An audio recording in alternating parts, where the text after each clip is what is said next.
Okay, seriously, tell me if I'm being a complete monster here, because I honestly don't know what to think anymore.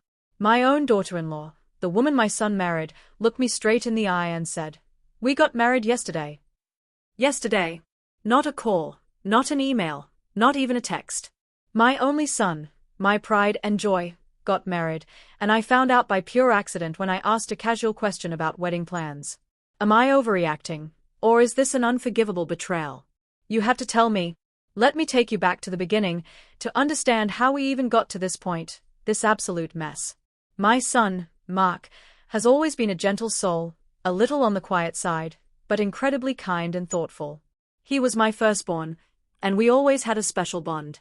When he went off to college, I knew he'd find someone wonderful, someone who appreciated his gentle nature. And he did, eventually. That's when Sarah came into the picture. Sarah was different. From the moment I met her, there was an air about her that I couldn't quite put my finger on. She was beautiful, undeniably, with striking dark hair and eyes that seemed to hold a secret. But she was also reserved, almost distant. Our first meeting was at a family dinner I hosted. I'd spent hours preparing Mark's favorite dishes, wanting to make a good impression. Sarah arrived looking perfectly put together, but she barely spoke. She answered questions politely, but never volunteered information, never laughed at my jokes, and never really seemed to warm up. I tried, I really did. I asked about her family, her interests, her job. She gave short, almost clipped answers. Mark, bless his heart, seemed completely smitten, gazing at her with an adoration that made my heart ache a little, a mix of happiness for him and a tiny pang of worry. Over the next year, their relationship progressed. Mark was head over heels. He'd call me, gushing about her, about their dates, about how happy she made him. I listened, always supportive, but a quiet voice in the back of my mind just couldn't shake this feeling that something was off. Sarah rarely joined us for family events.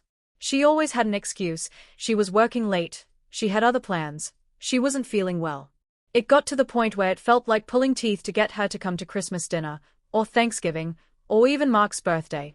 When she did come, she'd sit quietly, often on her phone, and leave as soon as it was socially acceptable. Mark would always apologize for her, saying she was just shy, or that she had a lot on her plate. I wanted to believe him. I wanted to love her, truly, for my son's sake. I just couldn't connect. My husband, David, noticed it too. He's a man of few words, but after one particularly awkward Sunday lunch where Sarah barely made eye contact, he pulled me aside. "She's not keen on us, is she?" he said, his brow furrowed. I just sighed. "I don't know what to do, David. Mark loves her." And that was the core of it, wasn't it? My son's happiness. Then came the engagement. Mark called me, practically bursting with excitement. "Mom, Sarah said yes. We're engaged." My heart swelled with joy for him, truly. I congratulated him profusely, asked all the usual excited mother questions. "When did you ask? How did you do it? Did she cry?"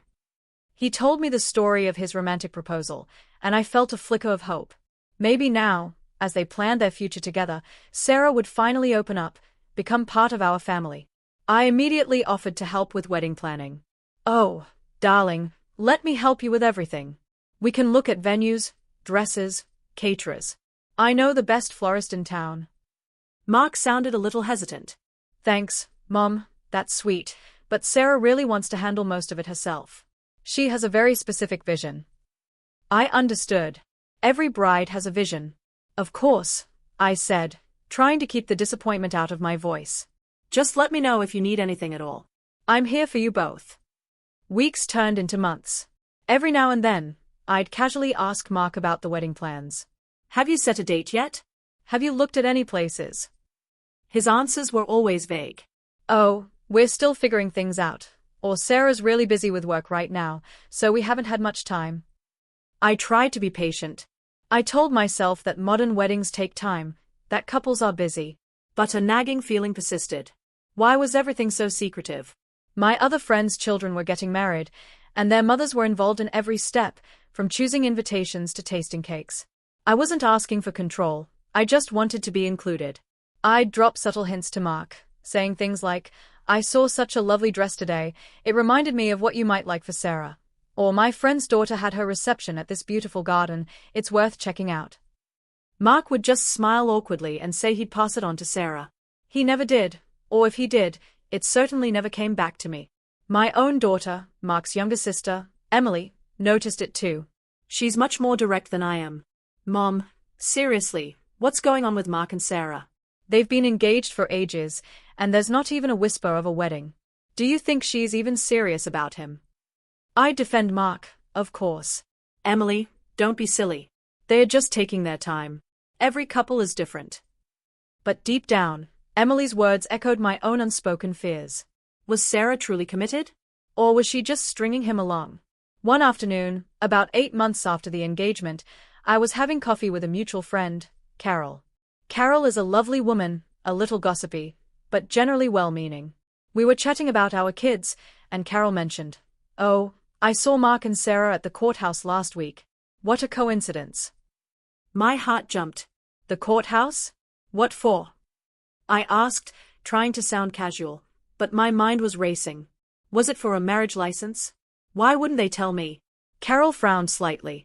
Oh, I just assumed. Well, I didn't think much of it. They were just coming out of the building.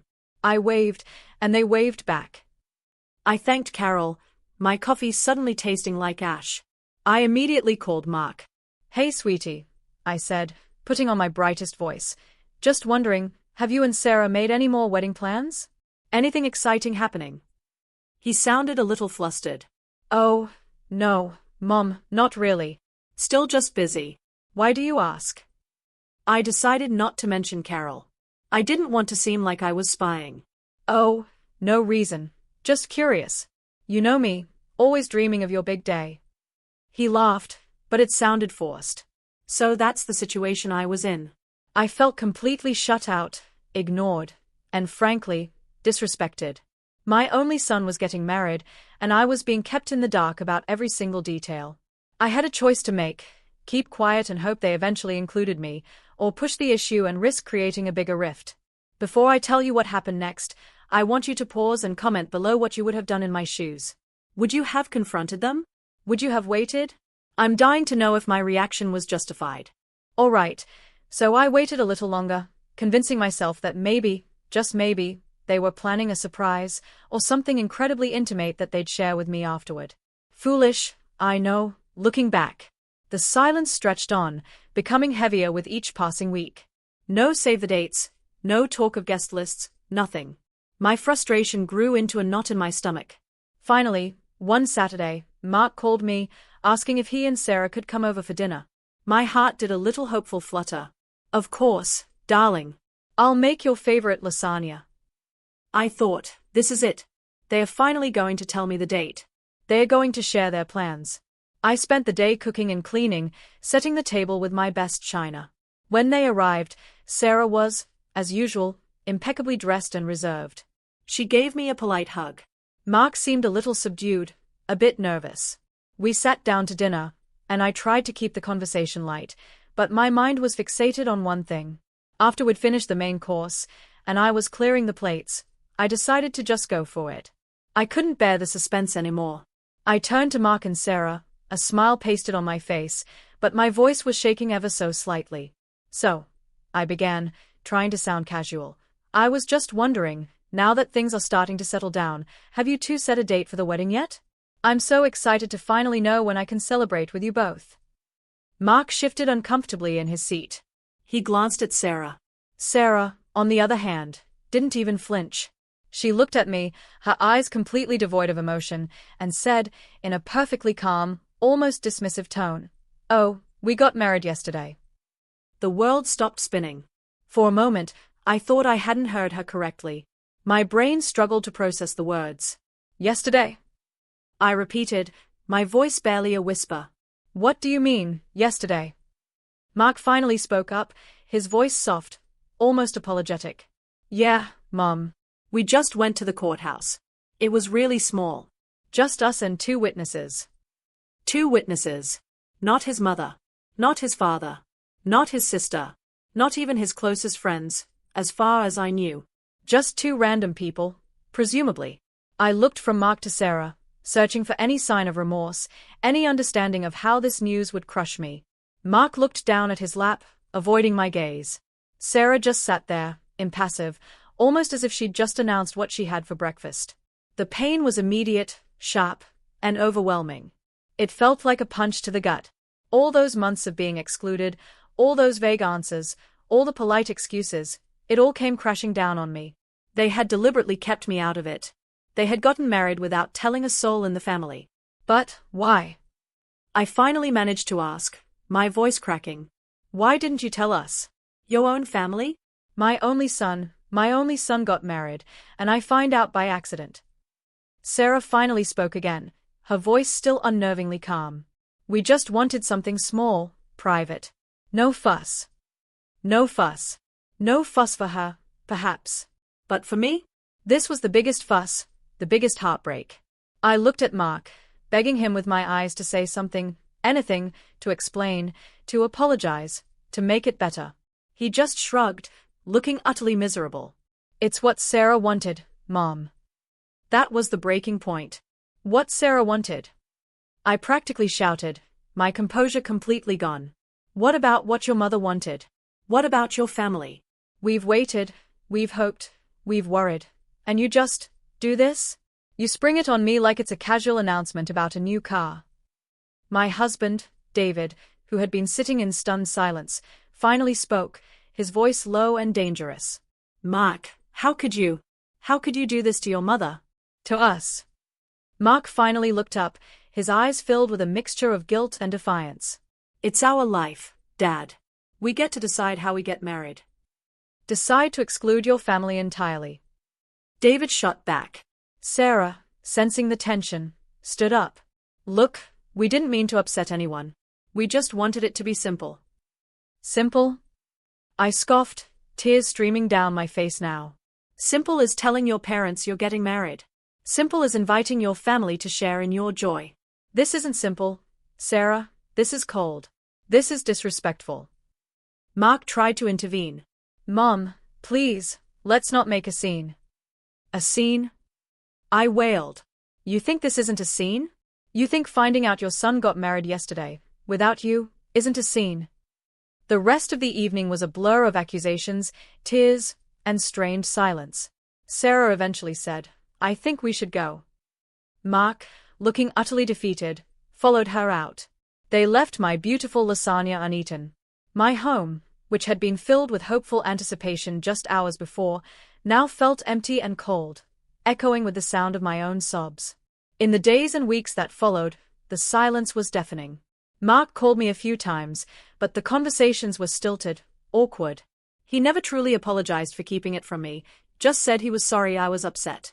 Sarah never called, never texted. It was as if our entire family had been erased from their biggest life event. I tried to process it, to understand. Was it truly about no fuss, or was it a deliberate statement? A way for Sarah to draw a clay line, to establish that she and Mark were a unit, separate and distinct from his family? I didn't know. All I knew was the deep, aching wound it left in my heart. My relationship with Mark, once so close, felt irrevocably changed.